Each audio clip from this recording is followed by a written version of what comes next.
Nah, yang sekarang ada oligarki lagi, yang ada adalah plutokrat, plutokrasi itu. Satu orang kaya bisa menyuruh separuh dari kabinet untuk membuatkan undang-undang yang menguntungkan bisnis dia di 2024. Orang kaya yang lain ambil bagian yang lain dari kabinet itu. Tergantung jenis bisnisnya apa. Dia bukan oligarki, dia individu. Satu korporasi bisa nyewa separuh dari anggota DPR untuk bikin undang-undang buat kepentingan dia. Lawannya bisa sewa anggota DPR yang lain juga tuh. Kan itu bukan oligarki tuh. Nggak ada kesepakatan etis di antara mereka. Jadi ini namanya plutokrat, plutokrasi. Jadi kita bukan lagi demokrasi, tapi plutokrasi. Kratein yang dikendalikan oleh the Plutos, orang kaya tuh. Jadi keadaan kita betul-betul ada di situ.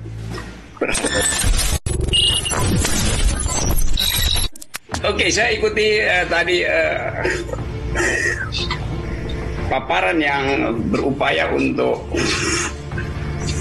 memperlihatkan defect di dalam undang-undang ini, cacat dalam undang-undang ini, dan implikasinya pada politik hari ini. Jadi implikasi pada politik hari ini, bukan pada masa depan sebetulnya. Kenapa harus hari ini?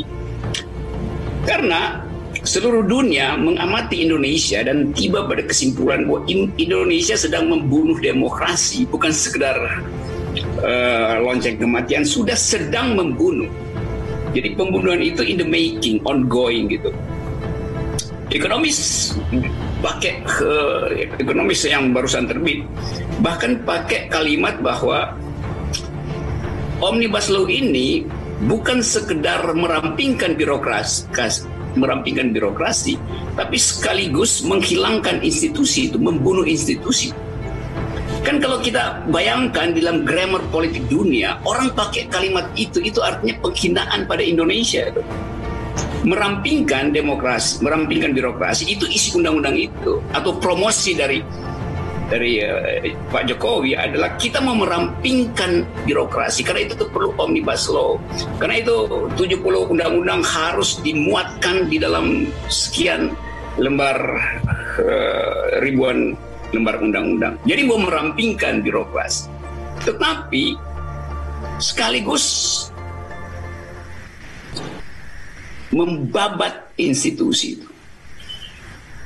KPK dibabat, kekuasaan daerah dibabat, hak masyarakat adat dibabat, macam-macam. Itu kan pertanda bahwa sebetulnya secara political ethics demokrasi betul-betul sudah hilang, bukan sedang mati lagi, tapi sudah hilang. Karena bahasa ekonomis itu bukan bahasa yang biasa dipakai di dalam tradisi jurnal itu. Ekonomis adalah jurnal yang sangat elitis.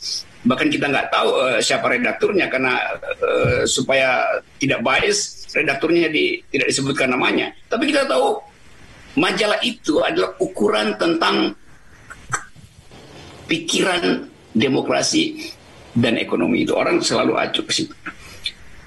Nah, kalau kita lihat dalam satu minggu ini, seluruh dunia bukan sekedar ekonomis jadi pamungkas untuk memberi judul pada politik Indonesia, yaitu sudah membunuh institusi itu. Dari Jerusalem Post di timur sampai dengan Washington Post di barat, dari Moskow sampai Melbourne, analis op-eds juga memutuskan bahwa Indonesia sudah bukan negara demokrasi. Jadi keadaan itu memperlihatkan pada kita bahwa memang Omnibus Law ini menghasilkan keadaan yang otoriter. Kompas kemarin akhirnya harus mengeluarkan risetnya bahwa tingkat kepuasan publik terhadap Jokowi jatuh di bawah 50%.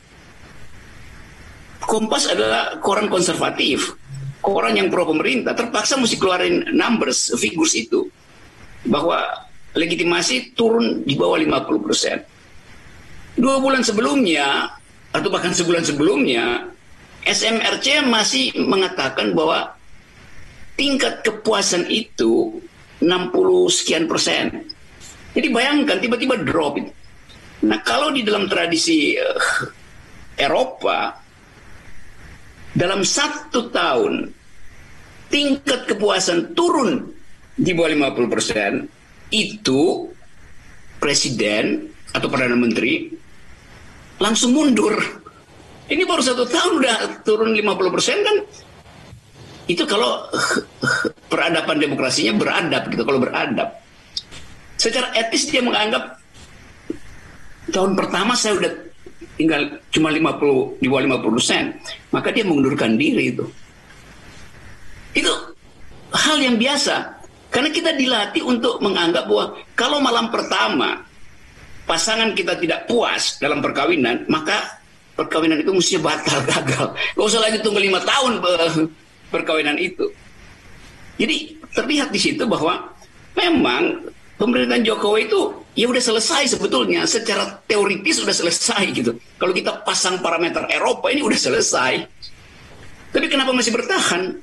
Karena tadi sponsor yang memaksakan agar supaya pemerintahan ini melanjutkan dengan cara apapun agar seluruh imajinasi investor yang disebut oligarki tadi tidak terhalang sampai 2024 untuk mempersiapkan rejim baru untuk melayani kebutuhan akumulasi kapital dari oligarki tadi. Jadi itu yang terjadi sebetulnya.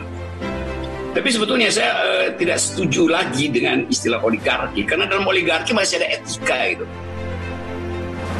Oligarki artinya sekumpulan kecil orang berupaya untuk mengatur kekuasaan, dan pengaturan itu harus dilakukan secara rasional supaya terjadi keadilan di antara oligark sendiri. Itu logic atau political ethics. Oligarki itu ada etika politiknya itu. Dia nggak peduli hasil pembagiannya ke rakyat, tapi dia peduli hasil pembagian di antara oligark sendiri itu. Nah yang sekarang ada oligarki lagi, yang ada adalah plutokrasi itu. Satu orang kaya bisa menyuruh separuh dari kabinet untuk membuatkan undang-undang yang menguntungkan bisnis dia di 2024. Orang kaya yang lain ambil bagian yang lain dari kabinet itu.